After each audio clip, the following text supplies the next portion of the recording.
ดีสบายดีท่านผู้ชมยินดีต้อนรับเข้าสู่รายการดวงใจแม่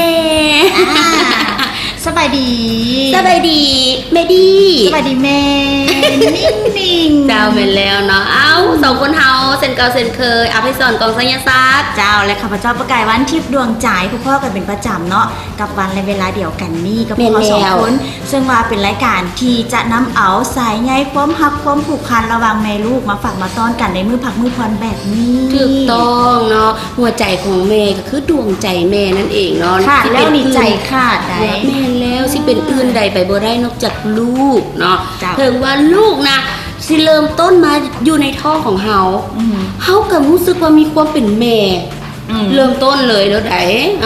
ถือพาเริ่มหัวอุ้ยถือพาที่นี่2 เดือน3 เดือนนั่นแหละเนาะรู้สึกว่ามีวิญญาณของความเป็นแม่เข้ามาสิงสถิตเลยหรือจนเกิดจนใหญ่จนมีเมียมีผัวจนออกงานไปก็ยังเป็นลูกเนาะนั่นก็คือดวงใจของแม่นี่แหละถ้าหากว่าคือเฮาเว้ากันเนาะสองคนเฮานี่ก็คือเป็นแม่คนมาแล้วแม่บ่เป็นมาแล้วได้กำลังเป็นแม่คนอยู่ตอนนี้แหละเป็นตอนนี้แหละที่เป็นแม่คนถามไม่ถึงก่อนเลยความรู้สึกทำอิ๊ดที่เห็นหน้าลูกมันเป็นอีหยังที่แบบว่าเขาจะว่าออกลูกเจ็บเนาะลืมเจ็บเลยมีความสุขขนาดมีความสุขเกินคำบรรยายหาคำเว้าที่ว่าจะมาเทียบบ่ได้มันดีใจนะนี่ว่าเลือดเนื้อของค่อยสินะนี่ว่าเลือดเนื้อเสื้อไข่แบบมันเป็นแนวนี้มันคำนี้มันมีความหมายเนาะผ่านมาเคยรู้สึกแบบนั้นแม่จะได้เป็นแม่บ่แม่แล้วความรู้สึกนี่หลายๆคนก็ที่แตกต่างกันไปแต่ว่าอย่างหนึ่งเลยที่เป็นแม่คนนี้อันอิดเลยที่คิดพ่อนี่อยากก็ตามแต่ก็จะต้องหักสุดหัวใจแม่นบ่ล่ะถ้าชีวิตเลยที่เกิดลูกเนาะเพิ่นบอกเกิดลูกออกมานี่แล้วเพิ่นคือประสบการณ์ส่วนตัวดิของเจ้านี่ยังผ่านมาจักปีละจักว่าลืมแล้วเนาะลืมแล้วบ่แต่ของดินี่ยังใหม่ๆมาหาก็4 เดือนจังซี่นี่นะหาก็ผ่านขึ้นมาเนี่ยออกมาปุ๊บนี่หมอก็จะยกมาใส่ไข่แล้วเฮาแนมเห็นหน้าลูกบ่ทันได้ฮู้หยังเลยแต่ความรู้สึกทำอิดที่เห็นหน้าลูกบ่ได้คือทอดหน้าผัวเด้บ่ได้คือว่าหยังเห็นหน้าลูกปุ๊บคือทอดหน้าแม่ของตัวเองทันทีถูกต้องแบบน้ำตาไหลแม่ค่อยพูดเลยว่าตอนนั้นแม่เขาต้องรู้สึกยังไงขึ้นเดี๋ยวก็ตอนนี้เห็นบ่น้ำตาไหลโอ้ยเนาะเอาจากนั้นที่เขาบอกกันไปแล้วว่าเขาจะนำเสนอเกี่ยวกับสายใยความหักความผูกพันระหว่างแม่ลูกแล้วและกันพวกเขานั่นยังแต่ละอาทิตย์มีการแลกเปลี่ยนประสบการณ์ของความเป็นแม่เนาะเขาจะมาเปิดเผยหัวใจของความเป็นแม่นี่ก็คือแขกรับเชิญของเขาในแต่ละอาทิตย์ซึ่งว่าแต่ละอาทิตย์ก็จะมีการหมุนเวียนสลับสับเปลี่ยนกันไปบ่ว่าจะเป็นแม่ในวงการบันเทิงแม่เบื้องหลังวงการบันเทิงแม่ที่เหตุการณ์แม่ที่คุณเรียนการบันเทิงอันนี้ก็ตามแต่ความเป็นแม่เนาะมีอยู่ทุกจุดทุกบอนเลยถ้าบ่มีแม่ก็คือบ่มีลูกและบ่มีแม่ก็บ่มี2 คนเฮาและบ่มีทีมงานคือกันไปแล้วต้องมีแม่แต่ละอาทิตย์พวกเขาก็จะมีการสลับสับเปลี่ยนกันไปเพื่อว่าพวกเขาจะได้คำถามเป็นการแบ่งปันประสบการณ์เป็นการแบ่งปันคำถามหรือข้อข้องใจของแต่ละคนเพราะว่าแต่ละคนนั้นรู้แล้วแต่พบพ่อกับปัญหาที่แตกต่างกันเขาจึงเลือกเอาหลายๆคนมาจากหลายๆบอนเพื่อมาแบ่งปันเพื่อต้องพบพ่อกับปัญหาที่แตกต่างแม่แล้วแล้วก็จะมาแลกเปลี่ยนประสบการณ์ว่าเพิ่นมีการเลี้ยงลูกแบบใดง่ายยากแนวใดจังซี่เนาะหันสั้นเว้าแนวนี้แขกรับเชิญของเฮาในมื้อนี้ขอนำเสนอแบบเห็นแล้วต้องแบบว่าจะเมนเนาะหญิงเมลูกหนึ่งนี่กับเมลูกหนึ่งแต่เป็นอย่างเราคือมาค่อยบอกเลยค่อยอยากรู้ว่าแม่นไผ่เป็นคนจัดสรรแขกรับเชิญในแต่ละอาทิตย์กรุณาเลือกเอาคนที่มาแล้วบ่ต้องขาดพวกข่อย2 คนได้บ่มายังไงแล้วเขาบ่ได้เกิดได้ดิเลยโปรดิวเซอร์เป็นอย่างต้องเลือกแต่คนงามๆเป็นอย่างต้องเลือกแต่คนหน้าตาดีๆหุ่นดีๆโอ๊ยเจ็บว่าคำนี้แล้วเจ็บถ้าหากว่าอยากจะรู้ว่าเป็นไผ่นอกจากหน้าตาดีหุ่นดีเพิ่นก็ยังมีความสามารถพิเศษอีกใดนั่นก็คือโอ้แบบว่าเป็นสาวตลอดกาลแม่ยังสาวคำนี้นะว่ากับเปิ้นนี่นะคนนี้นี่นะถือได้ว่าแบบว่าแม่ยังสาวตลอดอีกได้สาวตลอดกาลยกให้เพิ่นได้เลยรางวัลแม่ยังสาวแบบสินะยกให้เพิ่นได้เลยว่ามาฮอดนี่หลายๆคนนี่ก็อยากจะฮู้แล้วว่าแม่นไผแต่ เขายังพันได้บอกเถื่อต้องติดตามกันก่อน เจ้าแม่ และที่สำคัญที่พวกเขาว่าความกันไว้เมื่อมีคำถามแล้วเกี่ยวกับปัญหาของการเลี้ยงลูกต่างๆ นั้น เจ้า เขาก็ต้องมีคำตอบ ถูกต้อง และคำตอบของพวกเขาสิไปเอาผู้นั่นผู้นี่มาหาวสุ่ม4สุ่ม5ตอบบอได้แน่นอนนะ ต้ ผู้ อง ชม มีผู้ฮู้ต้องมีผู้เชี่ยวชาญ แท้ เฉพาะด้านกันเลยเกี่ยวกับการให้คำตอบให้คำปรึกษากับพวกเขาแบบนี้เนาะนั่นก็คือผู้ฮู้ของเขาก็ได้แบบว่าเซิร์นเพลินในแต่ละอาทิตย์เนาะส่งคำถามให้เพิ่นก็ใส่ใจตอบด้วยความห่วงใยให้กับพวกเขาแม่นทุกๆอาทิตย์ต้องติดตามเนาะว่ามื้อนี้แขกรับเชิญเฮาสิมีปัญหาอีหยังจังใดแล้วผู้ฮู้ของเฮาสิมีคำตอบคือแนวใดเด้แต่ว่าก่อนสิมีคำถามก็ต้องมีแขกรับเชิญ แม่นแล้วฉะนั้นในตอนนี้เฮาไปฮู้จักกับแขกรับเชิญของพวกเขาเลยดีกว่า ว่าจะสมซื่อที่พวกเขาว่าไว้หรือบอกว่าแม่ยังสาว แม่แล้วแม่ยังสาวไปพบกับเพื่อนกันเดี๋ยวนี้เลย คอยเขาคอยให้เขามาหากลับมาเป็นเหมือนเก่าคอยสัญญาความผูกพันที่นั้นเคยมีให้กันเลยมา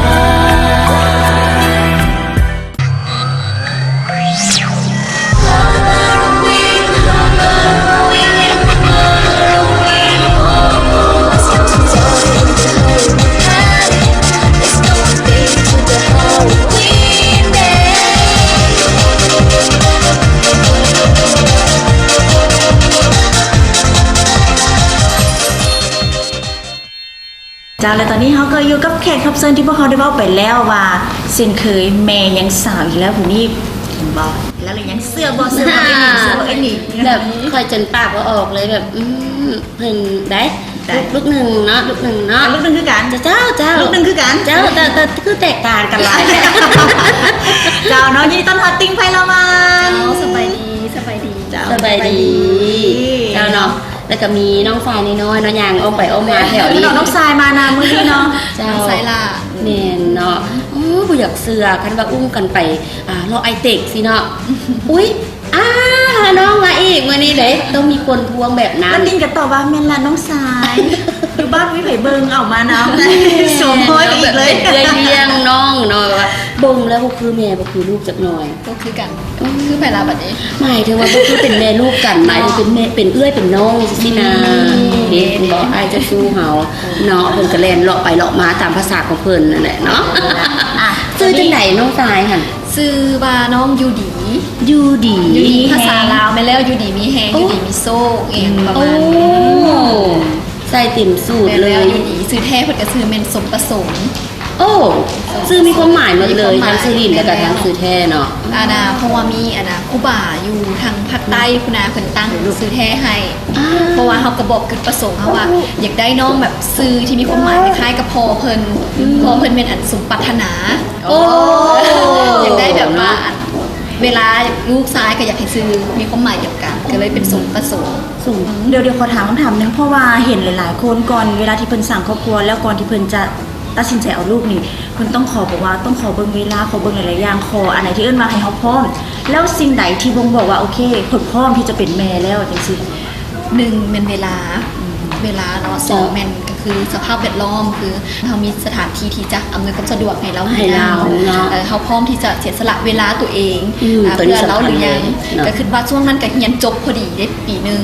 เนาะจบพอดีจบปีหนึ่งแล้วก็มีเรียกเห็นงานทำแดเนาะแล้วก็สถานที่เขากับเพียบพร้อมแล้วที่จะว่ามีลูกได้อยู่สบายประมาณนี้ก็คือว่าตัดสินใจเอาซะ เนาะก็เลยสมประสงค์ดังใจหมาย ดังใจสมปรารถนาเลย เจ้าแม่นแล้วดังใจพอเปิ่นว่าซั่นซะดังใจสมปรารถนา แล้ววันนี้เวลาที่ว่าให้เวลานำลูกตลอดจังซี่แล้วทั้งพ่อเพิ่นนี่มีส่วนช่วยเหลืออีหยังจังใดได้บ่ ตอนทับอิดกับเกิดใหม่คือเขาจะยังโบไหวที่กับความเจ็บเนาะที่จะไปเอาเพิ่นพอเพิ่นก็เป็นตัวช่วยหลักเลยที่ว่าอาบน้ำให้ลูกอาบน้ำให้ลูกสระผมนุ่งเครื่องไม่อย่างกระแจงเอาลูกนอนแน่กินนมมีอย่างแน่ช่วยเหลือทุกอย่างแต่ว่าคือว่าลูกใหญ่มาได้ประมาณ 2-3 เดือนแล้วเพิ่นก็บอกว่าเขาแบ่งหน้าที่กันเนาะ เจ้าก็เฮ็ดหน้าที่ของเจ้าคือเบิ่งลูกค่อยก็ต้องออกไปทำมาหากินต้องแบ่งหน้าที่การหน้าที่ไปหน้าที่มันต้องรอหน้าที่แล้วหลังจากนั้นมาเฮาก็เบิ่งด้วยผู้เดียวมาตลอดจนมาได้ปีกับ3เดือนแล้วมีเลี้ยงเพราะว่าเขาก็ต้องได้ไปเฮ็ดเวียกแดแล้วเป็นใหญ่แล้ว เนาะแม่นแล้ว เพื่อสร้างเศรษฐกิจครอบครัว แม่นแล้ว นี่ก็สำคัญเช่นเดียวกัน แล้วเว่าถึงเรื่องว่าเดี๋ยวนี้มีเลี้ยงแล้วก็ได้ไปเฮ็ดเวียกเนาะตัวนี้นี่หน้าเวียกของติงนี่เป็นจังไดเกี่ยวกับเรื่องของวงการแบบนี้พอห่างหายไประยะหนึง ทำอิดเลยต้องคำนี้คือคิดฮอด ต้องคำนี้เลยคิดฮอดแล้วก็อยากมาเฮ็ดหลายๆเนาะเวลาเขาได้ปลูกฝังอยู่นำวงการนี้มาแต่น้อยแล้วนะก็คิดว่ามันเป็นส่วนหนึ่งในชีวิตไปแล้ว อยากเฮ็ดแต่ว่าก็ต้องเบิ่งเวลาคือเวลานี่ติงก็ต้องให้ลูกเนาะให้ลูกแล้วก็ต่อมาเป็นเวียกคืองานวงการก็จะเป็นงานที่ว่าติงวางแท้ๆกับเขามาเฮ็ด อ้าวบัดนี้น่ะเวลาที่ว่ามีน้องมาในมาฮอดปัจจุบันนี้แต่ว่ามีปัญหาอีหยังที่ว่าของค่าใจบ่แบบสิเพราะว่าเราสิมีวิชาการเนาะเรือผู้ฮู้ที่ว่าจะมาตอบคำถามให้ติงนี่หยังเป็นหยังมีปัญหานั้นเดี๋ยวนี้จังซี่เนาะในปัจจุบันนี้กับน้องนี่ โอ้ยปัญหาโลกแตกคิดว่าแม่ๆหลายๆคนนี่เป็นแน่นอนเนาะก็จะมีส่วนหน่อยที่บ่เป็นแบบไอ้นิ่งที่ก็จะบ่เป็นแบบน้องคิดว่าคุณแม่มือใหม่แบบดีจังซี่นี่ก็คือสิจังหน่อยก็เจอ นั่นก็คือ กินยากกินยากอีหลีแบบนี่คือปัญหาของเราตอนนี้เพราะว่าเมื่อก่อนนี่ตอนเรายังน้อยนี่เป็นคนตุ้ยหลายตุ้ยจนบ่คิดว่าเราสิมาจอย โอ้แต่เพิ่นตุ้ยเนาะ เนื่องจากอาจจะเป็นตอนที่ว่าถือพาหันติงเป็นคนที่มักกินชีสกินเนยกินนม ตอนที่ถือพาม แม่นกินจนแบบว่ากินจนแบบว่าโอ้หนู กินนมอีกบ่ลูก แล้วปรุงแต่งน้ำให้เจ้า แล้วปรุงแต่งน้ำให้เจ้าเนาะโอ้แซ่บแบบนี้โอ้ แซ่บ โอ้ โบลิ วัน น ไหน โบ ลูก ลินพอแล้ว อันไหนลูกเป็นจังไดบัดนี้ เออยูดีเนาะ ยูดีอีหลี สมชื่อ เอาเนาะมันจับเอาเราไป สมชื่ เอาไปลินนอกเนาะเอาให้เนาะให้ลินนอกเนาะ โอ้เป็นมวนเนาะท่านผู้ชม ตอนนี้ตอนนี้พูดเลยลูก ก็ถึกกันเล็กน้อยเนาะเกี่ยวกับน้องยูดี น้องยูดี มันยูดี แล้วก็ตอนสมัยตอนที่ว่าเขาถือพาหนะเป็นคนที่มากินนมหลายพวกชีสพวกเนยจริง เลยตุ้ยลูกของ กระโบเป็น ไปอยู่ ตุ้ย น้ำลูก โบแมนก็คือเกิดลูกมาแล้วลูกกินนมงัวบ่ได้เลย อ้าว แม่อยากกินนะแนวที่มีเนยมีชีสมีอย่างนะแล้วแม่เพิ่นต้องแพ้เป็นภูมิแพ้ โอ้ เป็นภูมิแพ้โปรตีนนมงัว อ๋อ เพิ่นจะเป็นแม่แล้วก็จะเพิ่นหมอบอกว่าตอนที่แม่ยังถือพานะแม่กินเกินหลายเกินไปแม่กินหลายเกินไปแล้วส่งผลให้ลูกนะแพ้เป็นภูมิแพ้แล้วเราบ่กิน หลายคนก็สิอยากได้คำตอบเนาะ เจ้า ขั้นสั้นถ้าอยากได้คำตอบก็ต้องไปหาผู้ฮู้นั่นก็คือวิชาการที่ว่าจะมาให้คำตอบของเขาในมื้อนี้ไปพบกับเพิ่นกันเลย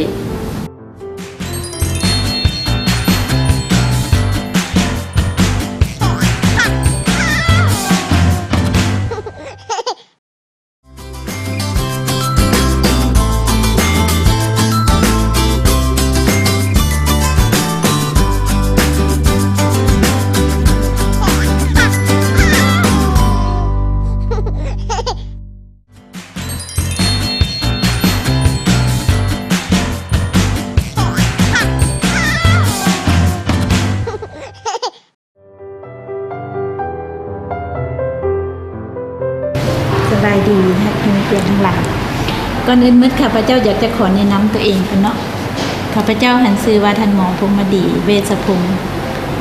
หน้าที่ตำแหน่งก็เป็นหัวหน้าแผนกเด็กแดงเฮ็ดเวียกอยู่ห้องหมอแม่เด็กแดงเนาะในปัจจุบันค่ะข้าพเจ้าก็เป็นเจ้าของเวชพงศ์คลินิกซึ่งว่าพวกเราจะแบ่งหน้าที่รับผิดชอบอยู่ในคลินิกของพวกเราข้าพเจ้าจะรับผิดชอบทั้งฝ่ายวิชาการปิ้นปัวคนเจ็บ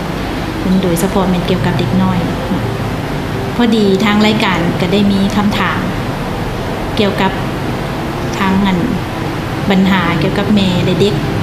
มาถามเกี่ยวกับหมอเนาะหมอก็ได้คิดว่าถ้าตัวนี้มันได้เป็นความรู้หรือว่าถ่ายทอดให้กับบรรดาทานซึ่งเอาไปนำใช้ในชีวิตตัวจริง หมอก็อยากจะแลกเปลี่ยนซึ่งว่าทั้งเบิดทั้งมวลนี้ก็ลองเอาไปนำใส่เบิ่งเนาะคำถามของนางติงไพละวันเนาะถามว่าลูกอายุ1 ปี 9 เดือน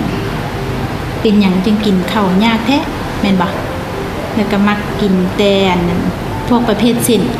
เด็กน้อยในวัยนี้นี่นะอายุ1 ปีกับอัน9 เดือนนี่นะเป็นวัยที่แบบกำลังเล่นกำลังกินเด็กน้อยเรานี่มันจะได้ซีมไปเมื่อทุกอย่างมักกินของจุ๊บจิ๊บอาหารพวกของกินครอบแคบต่างๆเพราะฉะนั้นการฝึกลูกตั้งแต่เริ่มเด็กน้อยเริ่มสัมผัสรสชาติกินอาหารหรือว่าเค็มหวานต่างๆมันเริ่มหลังจาก6 เดือนเป็นต้นไปซึ่งว่าเด็กน้อยเริ่มกินข้าวได้เมื่อเด็กน้อยเริ่มกินข้าวเวลานั้นจะสัมผัสกับรสชาติมีการแยกรสชาติได้เมื่อปี1 ถึงปีปลายถ้าเฮาป้อนอันใดให้ข้าเจ้าจะหมักตัวนั้นข้าเจ้าจะกินตัวนั้นข้าเจ้าจะสัมผัสจะลึ่งกับสิ่งเหล่านั้นยกตัวอย่างถ้าปี1ปั๊บทานให้กินเป๊ปซี่เราก็จะหมักเป๊ปซี่ทานให้กินนมส้มนมเปรี้ยวเราก็หมักกินนมส้มนมเปรี้ยวทานให้กินอันนั้นขนมเละบอกขนมทอดกรอบต่างๆเราก็จะกินขนมทอดกรอบแล้วเด็กน้อยเรานี่จะอยู่โบอยู่กับทีมักเล่นมักขี้ดื้อเด็กน้อยขี้ดื้อเป็นเด็กน้อยที่ฉลาดเพราะความซอกหู้ซอกเห็นอันนี้เป็นเกี่ยวกับระบบประสาทของเขาเจ้าเป็นที่ให้เขาเจ้าเป็นกำลังซอกหู้เพื่ออนาคตของเขาเจ้าสิได้พัฒนาเกี่ยวกับสมองการปรับตัวกับสิ่งแวดล้อมต่างๆเนาะสิ่งที่สำคัญแม่จะต้องเฮ็ดจังไดก็คือว่า1ถ้าลูกเริ่มอายุ6 เดือนเริ่มกินข้าวแล้วพยายามให้จัดสรรอาหารประเภทที่ว่าให้มีประโยชน์ให้กับลูกอาหารหลักให้จะแน่ให้เน้นหั่นนะข้าวแล้วก็นมสดหั่นเนาะนมมันนั้นเพราะว่าหลังจาก6 เดือนนี่เด็กน้อยจะเริ่มมันกินอาหารจะเป็นหลักนมจะเป็นรองนั่นเนาะดังนั้นแหละหมอจึงค่อยอยากแนะนำจังซั่นแล้วบัดนี้การเล่นเด็กน้อยเรานี่อยากให้สร้างจุดสนใจเห็นบ่อยากให้คนมาสนใจตัวเองนะวัยของเขาเจ้านี่อยากมีส่วนร่วมในหมดทุกอย่างดังนั้นท่านพ่อแม่อยากให้ลูกนะมีส่วนร่วมเลยเรือนั้นก๊อปปี้น้ำเฮาเฮ็ดน้ำเฮาหมดทุกอย่างนี่มันต้องให้ลูกนี่มานั่งกินข้าวร่วมพาน้ำเฮามีเนาะมานั่งล้มกันกับลูกหั่นเนาะอันนี้คือความอบอุ่นที่ว่าข้าเจ้ากำลังเรียนรู้เกี่ยวกับเรื่องสวัสดิการของครอบครัวดังนั้นหั่นเพราะฉะนั้นคำเว้ามีอย่างต่างๆพ่อแม่ก็ต้องได้ระวังคือกันเห็นปะดังนั้นได้อีกตัวที่1อันสร้างจุดสนใจให้ข้าเจ้าอาจจะให้เอาปึ้มอ่านปึ้มเฮียนเป็นสะสมความรู้ให้ข้าเจ้าคอยสอนข้าเจ้าเวลานั้นข้าเจ้าฝึกให้ข้าเจ้าได้อ่านได้เขียนเวลานั้นข้าเจ้าจะสนใจการอ่านการเขียนเนาะสำหรับมื้อนี้หมอสิขอจบขอนี้ไว้ซะก่อนเนาะแล้วมื้อหน้าเฮาจังค่อยต่อกันตื่มเนาะเจ้า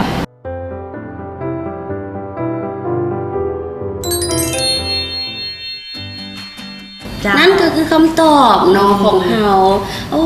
ที่ว่าเพิ่นได้แนะนำกันเข้ามาว่าซั่นซะแม่ทางบ้านที่ว่าได้รับชมกันไปแล้วกับคนที่ว่าจะนำออกไปปฏิบัติลองเบิ่งเนาะหรือบางครั้งเรื่องของอาหารเมนูอาหารต่างๆนี่ก็อาจจะมีการปรับปรุงเปลี่ยนแปลงเพื่อให้เด็กน้อยมักบ่เช่นว่าบางครั้งอาจจะมาเฮ็ดให้ปีสีสันสดใสบ่ปั้นเป็นตุ๊กตาบ่แต่งหน้าท้าอย่างประมาณเพื่อให้มันแบบเป็นคือของเล่นเนาะแต่ว่าให้กินได้จังซี่หั่นน่ะลดตาลดใจน้องเบิ่งเนาะมันจะสามารถทดแทนได้หรือบ่เราจะสามารถแต่อย่างหน่อยนึงถ้าว่ามีสีสันสดใสหรือว่าหน้าตาที่กระตุ้นคือเด็กน้อยเห็นนี่ต้องเกิดความสนใจอย่างแน่นอนแม่นแล้วเนาะคันซั่นตอนนี้ให้แม่ติงนี่ฝากเนาะเกี่ยวกับเรื่องของผลงานอีหยังต่างๆที่กำลังจะมาในวัยนี้ในยินว่ากำลังแม่นแล้วเฮ็ดเพลงเนาะกับผลงานตอนนี้ก็มีงานอีเวนต์ทั่วไปก็คืองานแบบโซสินค้าหรือว่าเดินแบบนี่แหละอันนี้แหละเห็นเพิ่นเนาะว่าป้าโตบนอีหยังเรากับลูกนึงเฮากับลูกนึงแต่เพิ่นไปย่างเดินแบบปุ๊บปั๊บมั่นใจโอ๊ยเฮาก็ย่างคือกันเดินอยู่ไสตลาด เนาะแมนเนาะเดินคนละแบบอันนั้นนะบ่บ่เป็นเดินแบบ คนละแบบแม่ๆๆๆ เดินคนละแบบเนาะ เจ้าก็มีงานแบบอีเวนต์แล้วก็ผลงานเพลงหากระปล่อยออกไปก็คือฟิชเชอร์ลิงรวมกับวงพูทีครับเนาะ โอ้ แมนแล้วก็หลังจากเพลงนั้นแล้วเขาก็เข้าสู่ซิงเกิลใหม่ของติงตอนนี้กำลังถ่ายวิดีโอเพลงคิดว่าน่าจะปล่อยบ่เกิน1 อาทิตย์ข้างหน้า ก็ต้องขอบอกขอบใจกับติงเนาะที่ว่ามาแลกเปลี่ยนเรื่องเกี่ยวกับประสบการณ์เนาะของการเป็นแม่เนาะเป็นจังใดแนวใดแบบนี้แล้วก็มื้อนี้ก็ขอบใจที่ว่าเป็นแขกรับเชิญที่แบบหลายคนอิจฉาอยากเป็นแบบนี้ แม่นแล้ว เนาะแล้วก็จะมีผลิตภัณฑ์เนาะแล้วก็นี่เลยของขวัญเล็กๆน้อยๆจากทางรายการของพวกเราเนาะก็คือผลิตภัณฑ์จากมิสซี่นั่นเอง จะช่วยส่งเสริมให้ความงามของติงนั้นเปล่งประกายหลายคน เพิ่มขึ้นอีก และก็นอกจากนี้ยังขาดบ่ได้เนาะกับนี่เลยดอกไม้งามๆให้เหมาะสมกับแม่งามๆแบบนี้ เจ้าเราจะลืมกันแล้วกันท่านผู้ชมโดยเฉพาะแล้วแม่เฮือนแม่ซันแม่บ้านของพวกเรานั้นเวลาใดก็ตามแต่นั้นอย่าสุปล่อยให้ตนเองนั้นมีความคิดแบบว่าได้ลูกแล้วแต่งงานแล้วว่าอย่างไรว่าได้ลูกได้ผัวแล้วเราบ่สนใจตัวเองอย่าเป็นอันนั้นเด็ดขาดโดยเฉพาะในมื้อนี้ศิลปินหรือว่าแขกรับเชิญของพวกเรานั้นเพิ่นก็มาเป็นตัวอย่างให้รู้แล้วว่าถึงเขาจะมีครอบครัวแล้วแต่เขาก็ยังคงสามารถหักในสิ่งที่เขาเฮ็ดได้ นอกจากจะหักลูกเนาะหักครอบครัวเขาก็ต้องหักตัวเองพร้อมเนาะอย่าปล่อยปละละเลยเด็ดขาดนะและก็มื้อนี้ได้ความรู้กันไปเกี่ยวกับติงเนาะฉะนั้นโอกาสหน้าสิได้เชิญมาอบรมกันอีกใหม่ถ้าหากว่าน้องเพิ่นมีการขยายแบบใหญ่ พัฒนาแนวใดแล้ว แล้วจ้า เจ้าเนาะสำหรับวันนี้ขอบใจหลายๆสำหรับแขกรับเชิญของพวกเรานะขอบใจหลายๆและสำหรับท่านผู้ชมอย่าลืมมาในมื้อนี้เช่นเคยรายการของพวกเรานั้นยังมีอีกอย่างนะฮักโดยเฉพาะระยะต่อไป เจ้า บ่คนพลาดเด้อ ต้องไปติดตามแต่ตอนนี้ไปชมสิ่งดีๆที่น่าสนใจกันก่อน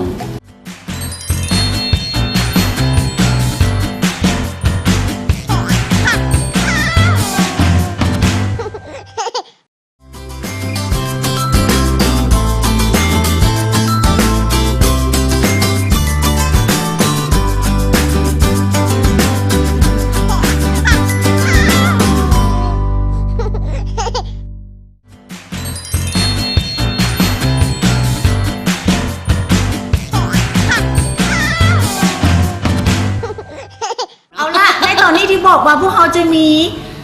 อีกหนึ่งอย่าง สิ่มาเฮ็ดสาวรอยยิ้ม ให้ทุกท่าน ให้ ยิ้ กับ มกัน ท่านผู้ชมแม่นแล้วบ่ว่าจะเป็นยิ้มน้อยยิ้มใหญ่ยิ้มจังใดเนาะเขาต้องไปชมกันกับคลิปน่าฮัก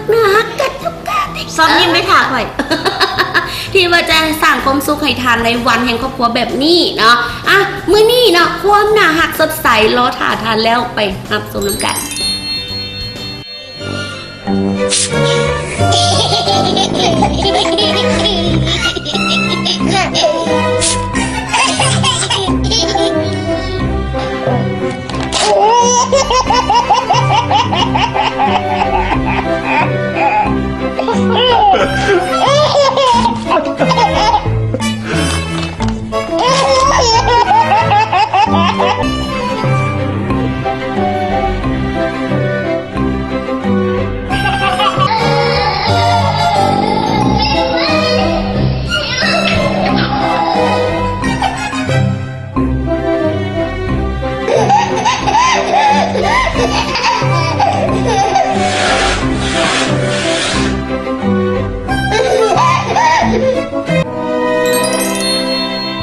มีความสมบูรณ์เลยสำหรับรายการของพวกเราในมื้อนี้บ่ว่าจะเป็นการสานสายใยหักระหวังแม่ลูก แม่แล้วเรา ปัญ ก็ หา ได้ ระห แก้ วังแม่ลูกดูสินี่ เขาก็ได้แขกรับเชิญที่ว่าเพิ่นได้มาแลกเปลี่ยนประสบการณ์จังซี่ที่ว่าดีๆ ให้กับทางบ้านเนาะทางผู้ชมที่รับชมกันนี่ก็โอ้เนาะขนาดเราจังซี่เราก็ยังเรียกลูกเองแม่นบ่เนาะแล้วอาทิตย์หน้าแขกรับเชิญของเฮาสิเป็นไผก็ต้องติดตาม แน่นอนอยู่แล้ว กับรายการข เนาะ องเฮาในโมงและเวลาเดียวกันนี้เด้อวันแห่งครอบครัวตอนเช้าวันอาทิตย์แบบนี้นี่แหละและตอนนี้ได้เวลาดีและเหมาะสมเนาะก่อนจะลาจากกันไปก็ต้องขอบใจกับผู้อุปถัมภ์ที่ใจใหญ่เนาะใจใหญ่ยังหั่นเพิ่นมีเนื้อที่ที่โอโถงเนาะกว้างขวางให้เฮาได้มานั่งฝอยกันอย่างนี้นั่นก็คือโรงแรมดอกจำปานั่นเอง เพิ่นมีการบริการครบวงจรเด้อท่านผู้ชมมีทั้งห้านอาหารคาราโอเกะจังซี่เนาะนอกจากห้องพักที่หรูหราของเพิ่นแล้วสะดวกสบายแล้วยังมีสระลอยน้ำอีกหรือว่ามื้อพักมื้อพรจังซี่บ่ฮู้สิไปทางใดก็เอาลูกออกกำลังกายมาลอยน้ำจังซี่นี่ก็ถือว่าเป็นการใช้เวลาแบบครอบครัวอย่างสมบูรณ์แบบเส้นเดียวกันมากันได้เนาะกับโรงแรมดอกจำปานั่นเองและที่ขาดบ่ได้เนาะขอขอบใจกับบริษัทมิสทีนก้าวหน้าประเทศลาวจำกัดนั่นเองซึ่งมาเป็นตัวแทนจำหน่ายเครื่องสำอางมิสทีนเจ้าเดียวในประเทศลาวเท่านั้นถูกต้องแล้วก็ต้องขอบใจเนาะเสื้อผ้างามๆแบบนี้ให้เราได้มาสวมใส่กันในแต่ละอาทิตย์นั่นเองก็คือห้านแม่คำเนาะค่ะหมายแม่คำที่ตลาดขวาดินเด้อเบอร์โทรเพิ่นขึ้นทางหน้าจอในตอนนี้คนตุ้ยคนจอยคนน้อยคนบางคนแนวใดก็สามารถใส่ได้แน่เนาะขอเข้าใจครับดอกไม้งามๆจากห้านเอวานเดอร์ซึ่งว่าห้านของเพิ่นนั่นก็ตั้งอยู่ใกล้ๆกับไฟแดงธาตุขาวนั่นเองสนใจกะเวลามีงานว่าจะเป็นงานอย่างก็ตามแต่ที่ต้องการดอกไม้ไปประดับประดาให้มีสีสันกะติดต่อได้เบอร์โทรขึ้นหน้าจอถูกต้องเนาะขอขอบใจครับนี่เลยเสื้อผ้าแล้วก็ต้องมีหน้าผมจากนั้นน้องสันเนาะสันเสริมสวยของเฮานี่แหละเสริมว่าห้านของเพิ่นก็ตั้งอยู่ค่อยทางขึ้นห้องหมอค่อย50เตียงเนาะสามารถที่จะโทรไปนัดโทรไปหาเพิ่นได้เพิ่นฮับแต่งหน้าเจ้าสาวอีกได้โดยเฉพาะในระยะนี้เลยออกพรรษาแล้วเมนแล้วมีแต่งานจังซี่เพิ่นแต่งหน้าถือยกโป้เลยแล้วก็สะดวกสบายว่องไวทันใจอีกก็ต้องคิดว่าสิไปนั่งรอท่าเป็น2-3 ชั่วโมงบ่แม่นแนวนั้นเด็ดขาดกับห้างนี้หักประกันแน่นอนกับน้องสั้นเสริมสวยเจ้าเนาะสำหรับมื้อนี้หมดเวลาดีแล้วพบกันใหม่เด้อในวันและเวลาเดียวกันนี้ท่านใดที่ต้องการสานความรักในครอบครัวให้สมบูรณ์แบบอย่าลืมติดตามได้กับรายการดวงใจแม่สองคนพวกเขาลาไปก่อนสบายดี